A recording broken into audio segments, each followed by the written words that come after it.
It's Saturday, January 4th. This is It Happened in History Today.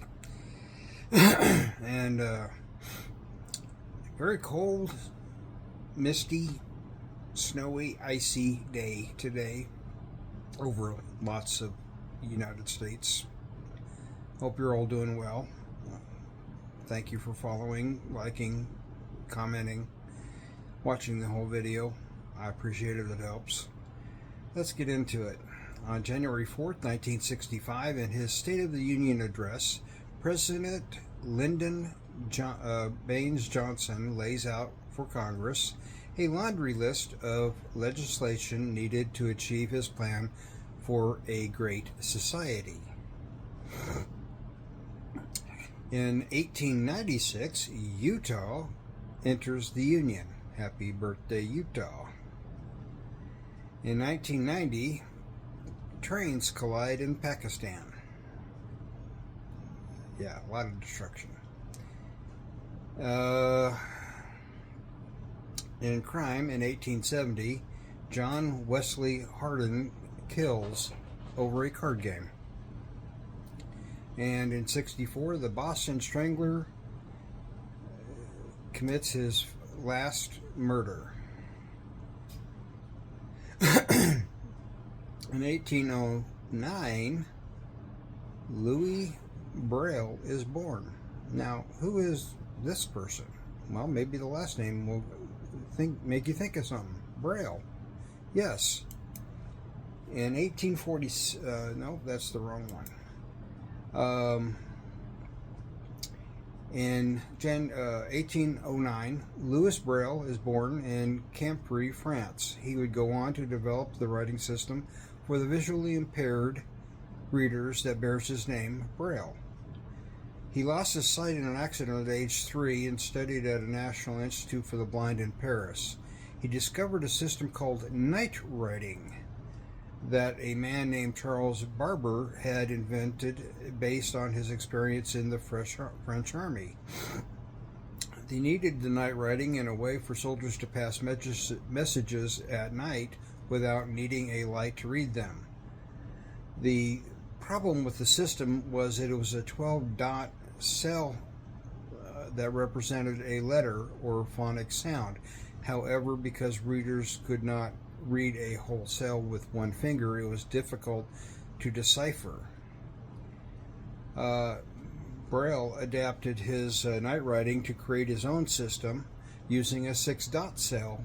Because the cells were smaller, readers could decipher each cell with only one finger and made it easier for a reader to move quickly from one cell to the next.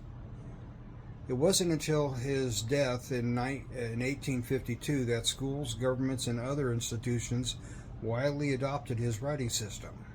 In 1878, the World Congress for the Blind voted to make Braille the internationally recognized writing system for visually impaired people. Because Braille is a system of codes and not a language itself, the readers can adapt it to represent any language. Today, Braille exists for at least 133 languages. That's something that you never heard or learned, I'm sure. And then we have Samuel Colt. In 1847, rescues the future of his faltering gun company by winning a contract to provide the U.S. government with 1,000 of his 44 caliber revolvers. Before Colt began mass producing his revolvers in 1847, handguns were not played a significant role in the history of either of the American West or the nation as a whole. Expensive and inaccurate short-barrel handguns were impractical for the majority of Americans, though a handful of elite still insisted on using dueling pistols to solve disputes in highly formalized combat. When choosing a practical weapon for self-defense and close-quarter fighting, most Americans preferred knives. The Western pioneers especially favored the deadly and versatile Bowie knife. That began to change when Samuel Colt patented his precision repeating revolver in 1836.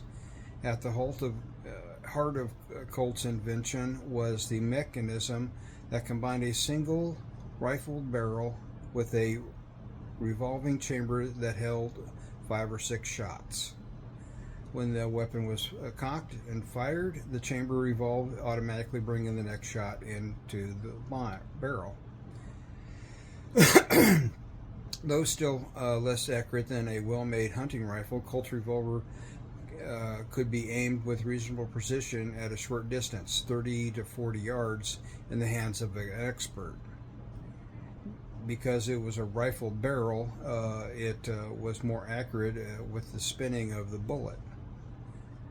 Yet most cowboys, gamblers, and slingers could never have afforded such a revolver if it not for the de facto subsidy of the federal government provided to Colt by purchasing his revolvers in great quantities. Though never cheap, by the early 1850s, Colt revolvers were inexpensive enough to be a favorite with Americans headed westward during the California Gold Rush. Between 1850 and 1860, Colt sold 170,000 of his pocket revolvers and 98,000 belt revolvers to mostly civilians looking for a powerful and effective means of self-defense in the Old West. And there is a short history on Colt. In 1996, GM announces its electric car. In 1995, the Republican Party takes control of Congress for the first time in 40 years, and I think they just did it again. In women's history, Nancy Pelosi became the first Speaker of the House in 2007. I won't comment on that. In World War I, 1913, German military strategist Alfred von Schufflin dies. And there you have it, this Saturday, December 4th. January 4th. Did it again.